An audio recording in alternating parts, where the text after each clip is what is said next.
Hey guys, welcome back to Fiona's Universe, or welcome if you're new.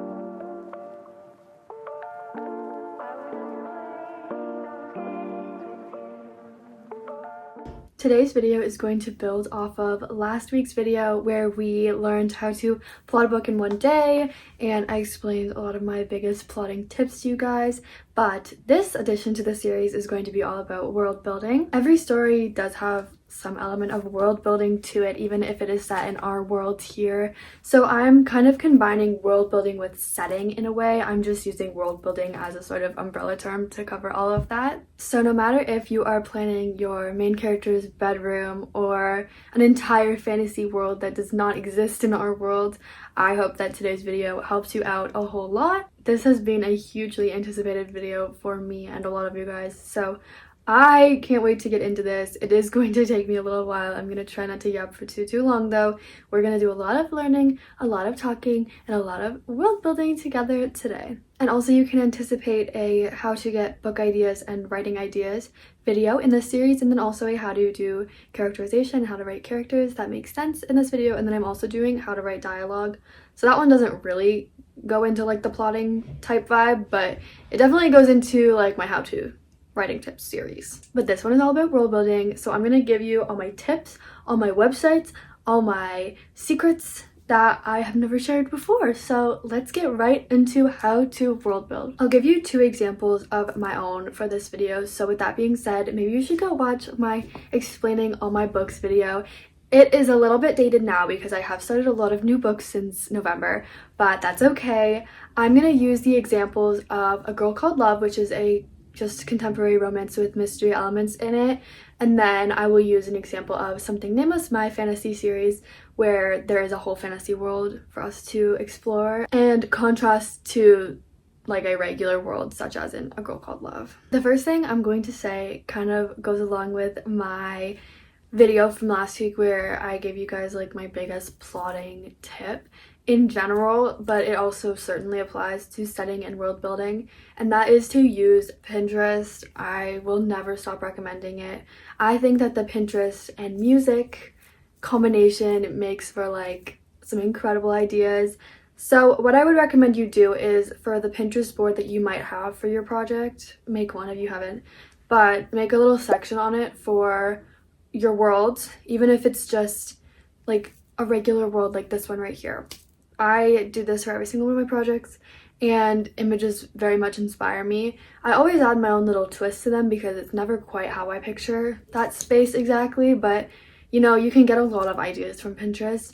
And with that being said, I kind of forgot to mention, I also have a general writing Pinterest board called Random Writing Inspo, so I save a lot of things there that do have to do with world building, or just like a random object or a random thing that sparks inspiration for me. So it is really helpful to, I guess, do that.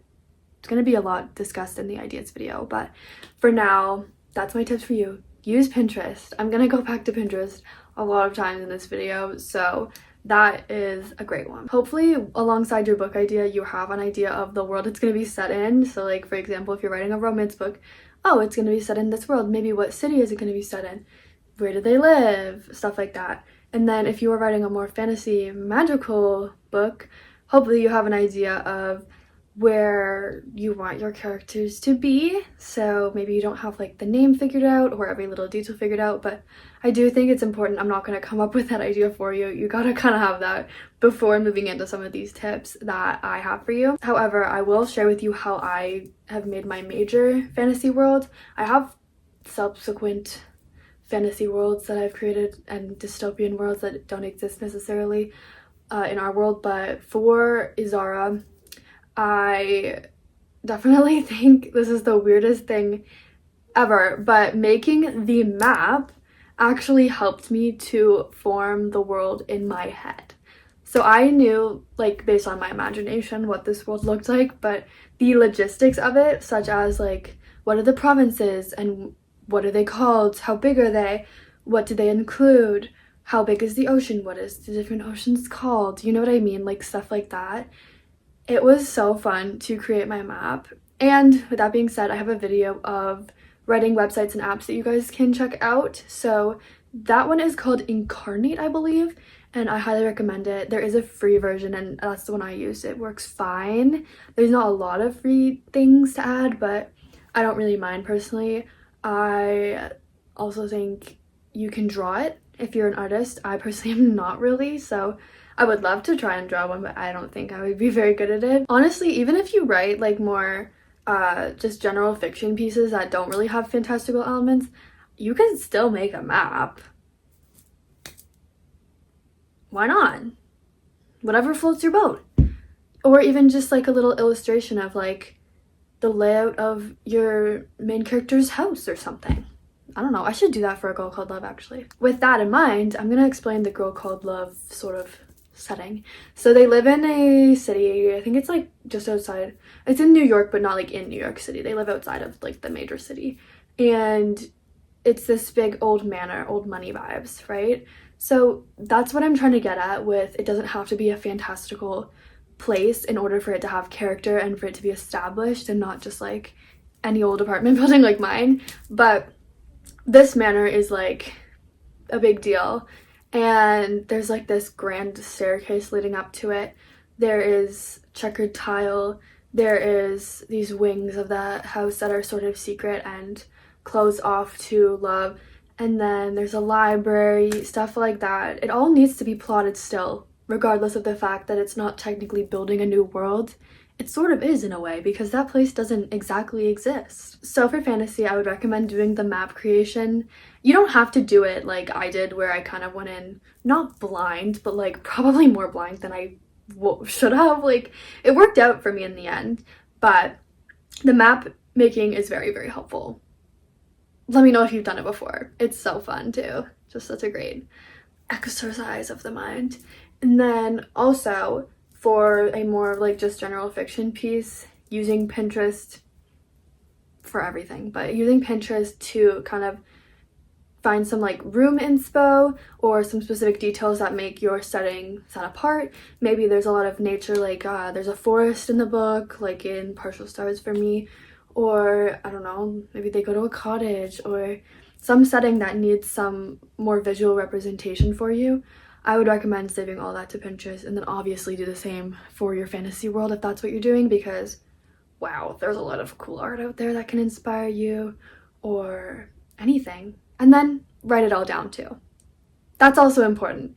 Don't just leave it to sit on the Pinterest board forever. Like, write it down, plan it out, and I will get more into that in a minute. I talked about this strategy in my last video briefly, and that is my little notes before writing strategy. So when I do a scene of any kind that's in a new setting to the character or to the reader, I do a little jot note of the things I want in this room or this space, and then I organize them in a way that makes sense for how the character is seeing them, and then also so it doesn't sound info dumpy, because that is a big part of world building, is that you don't want to just dump information about your world onto the readers. I basically do this with every single project, so I will just do a little jot list of like, I don't know, let's use the example of the greenhouse in Below, my first book in my dystopian trilogy.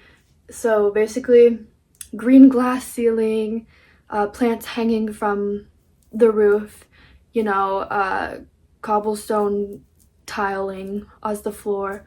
There's a cat living there. There's this old wardrobe that he keeps his supplies in. There's a couch. There's a small bed in the corner. There's, you know, a piano, a grand piano. Those would be the list of items and things within the room. Maybe also the smell of the room. That room smells like dampness and plants and earth because it's a greenhouse. And then, you know, maybe any like motifs you can think of, or metaphors. That's a better word for it, not motifs.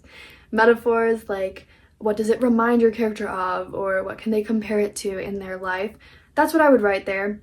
And then, yeah, have them explore it in a way that makes sense through a paragraph. So whether that be like, oh, they sat down on the couch and this is what it feels like at one point during the scene, or, you know, they were caught off guard by the smell of when they walked in, or just things like that that make sense that a person would experience, rather than I'm looking around this room and this is what it looks like, because that's not very fun to read. That notes and then writing strategy that I have come up with over the years literally like just changed everything for me. Like it's a my ride or die. I love it so much. Anyway, moving on, that is how I avoid info dumping. That's my next point on my list here, is avoiding info dumping. I think that info dumping can happen in any sort of way. It can be about like your character's backstory, for example. Like you feel the need to share every little thing about your character right off the bat, which you don't. But that can be a challenging thing to overcome, which we'll talk about in the character video. But then also with world, like it is really confusing to understand how to let your reader feel immersed in the place that they are in without pouring all this history onto them and pouring all these names and things and paragraphs upon paragraphs of just describing. Nobody really wants to read that, and I don't enjoy reading that personally, so I always in my writing attempt to make it flow in a way that's sort of like integrated slowly, but also the things that are necessary to say them. Like for example, like if it's a significant place that they're visiting for the first time, describe it. I'm not saying don't describe it, but again, using that method of organizing the things within the place in a way that makes sense for the person encountering them, it definitely helps to avoid info dumping. And also keeping in mind that maybe your character has been in this place multiple times. Like if this is their bedroom and it's not their new bedroom, you probably don't have to describe every detail of it, because if that book is from the character's point of view, they're not seeing it all for the first time. It's unnatural for them to describe every single detail of the room. I can't really think of a good example of how to do it when it's like a room that they're very familiar with, because I'm on the spot, but like, I don't know. If it were me, I would say I sat down on my bed and grabbed a book from my shelf. You know, things that they can do to encounter things in the room without it being, I'm looking around, this is what I see type vibe. That goes into another one of my points, which is avoiding white room syndrome. So basically, white room syndrome, you might have heard it before. It's like when you don't describe anything at all and your characters are just existing in nothingness, essentially. Like I said, there are natural ways to go about describing setting without it being dumping paragraphs upon your readers about the backstory of that place or the character looking around that place. Like for example, dialogue. You can, you know, have them have a conversation about the weather of, or like the library, I don't know, you know, integrating it into dialogue. And that's also another way to make your dialogue count, which we'll talk about in that video. Avoiding cliches is another one. Like for example, I always go back to this example because it really pisses me off. I woke up in the morning in my lush pink bed, rolling over to tap my alarm clock, and I grabbed my leopard print phone case. Like, no. Generally never do the I woke up and looked around type. Nope. Unless they're waking up in a new place because they've been kidnapped or something. Of course, describe the setting in that case. But like, do you know what I mean? Yeah. Another thing that I think is really fun, especially in any world, I was gonna say especially in a fantasy world, but like emphasizing small details that sets your setting or your world or your place apart. So for example, you know, do the squirrels have wings? That's just one that came up to me randomly, but like animals is a great way to do it in a fantasy world. Like what makes it different from our world, for example. And then in like a more regular world, like maybe what kind of old artifacts are in the house that kind of show the house's age, or what kind of portraits are up on the wall that can maybe reveal something about the backstory of some of the characters, or, you know, is there a color that comes up a lot and makes you wonder something about a certain person, or I really don't know. I'm just coming up with all of this on the spot. I hope you get what I mean by that. Like, small details are what creates interest in a place. It doesn't necessarily mean that I want you to describe every small detail, because like I don't need to say that my wall is made of dark oak wood and has small grooves in it because the wall is not significant to the story, right? Yeah. So it's more like something that stands out and that sets your world apart, like I said. Anything that does that. And it can come across by, you know, maybe the squirrel with wings runs across your character's foot, or I don't really know, guys.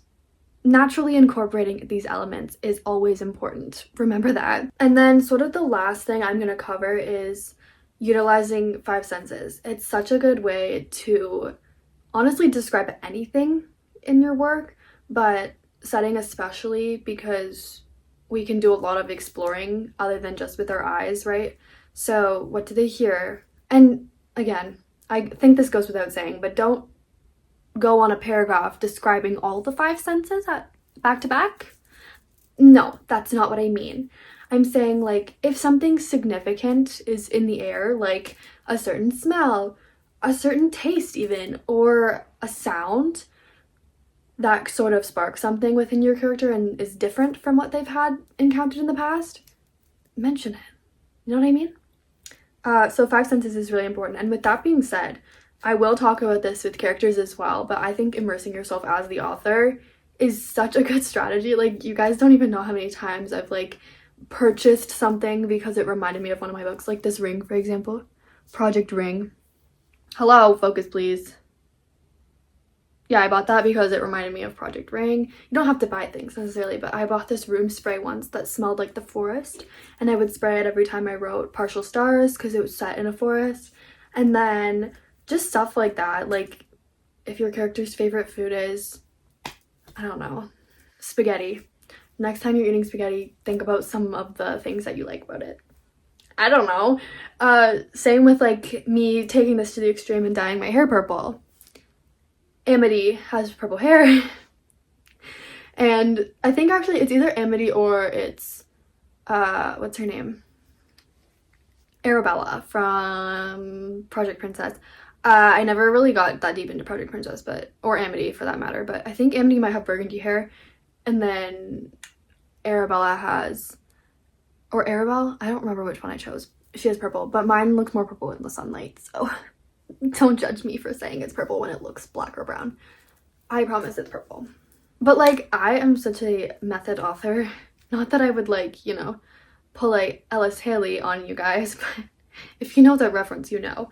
But it's, like, more like small things, like immersing your senses, like music while you're writing, or not even music, because a lot of people find it hard to focus with music, but ambiance, like, for example, like nature ambiance if they're out in the forest for a scene, or dystopian ambiance. There's tons of them on YouTube. I use them quite often actually, and it's just honestly a fun piece to add to your writing routine, to put something like that on a TV or a laptop. But yeah, five senses, immersing your five senses, and then also have your character be immersed in their five senses and in tune with their five senses. Such a good way to describe setting and to create settings. With all of that being said, please let me know if you have any questions regarding world building, like, I don't know, how I made some of my worlds, or how to write a specific scene in a world, or I can help you guys. I would love to. I love answering writing related questions, as long as it's not give me a book idea or edit my book for free. You know, those ones not so much, but anything else pretty much goes. And I would love to help you guys out as much as I can. I hope this video has been helpful. I didn't exactly go super in depth, but I think that we've touched on a lot of my major tips and things about world building. I know it is a very daunting task. I'm currently tackling it with Project Reaper, my hell themed world. It's a version of hell. There's no heaven and hell in this story because I don't believe in heaven and hell, and I don't want to perpetuate those ideas very much personally, just because it doesn't align with my personal beliefs, but that's besides the point. I think it's fun to play around with things people are kind of familiar with and then twist them. So she is in a version of the underworld, I call it, and it's just an alternate dimension where people go when they've died. And she is replacing the Grim Reaper, so she's the Grim Reaper's apprentice, and it's set in a house that mirrors her house that she grew up in alone. and it's got these elements to it that are different. So writing the differences and what sets it apart as being a part of this underworld and what establishes this underworld is very challenging for me. And it almost like is a more advanced form of writing than what I'm used to, along with the fact that magic exists and there's potions and little shops and like all that fun stuff too. It's really cool to have an exact parallel and be writing a mythical version of it and then a more realistic version of it while there's still ghosts and demons in the real world. Yeah, so that's just my current example. Like, I get it, guys. It is hard to world build. It is hard to write the first 10 chapters of a book in a way that makes sense for setting and doesn't feel like you are throwing your reader into a bunch of descriptions and stuff. Like, I know it's difficult, and no matter how many times I do it, it still always will be difficult. And it's not my favorite part of writing either, to be honest. Like, I enjoy creating a world. Writing the world is not my favorite part. I would rather write scenes and, you know, the dialogue that's happening within those places rather than the place itself. But it's obviously essential, and I hope that I've helped you guys to wrap your head around it if you didn't already have your head wrapped around it. Or maybe you just learned something small. We are entering my last 2 weeks roughly of school. I would like to say 2 weeks. It's probably more like 3. But with that being said, I don't think my posting schedule will change because I still have to be posting on my other channel too. And I don't know. I think it's gonna be fun to be able to do YouTube more full-time for a few months rather than school, because right now I'm really overwhelmed. But yeah, I look forward to posting more videos for you guys every week. And with that being said, I mentioned that I was gonna do like a book themed vlog this week for this week's video, or maybe next week's video, and I don't think I'm gonna do it anymore. I think I'm gonna scrap it because I filmed a little bit for it at home, but I didn't film as much as I wanted to, and I just got to thinking and I don't think it's what I want to do. So I'll change my mind about that one day, I'm sure. But yeah, in case any of you were anticipating that, I don't think it's gonna happen. That's okay. Anyway, I love you so much. Thank you for being here and making my dreams come true, and I love you, and I can't wait to hear about your projects and your worlds and any questions you may have in the comments. Bye bye, happy writing!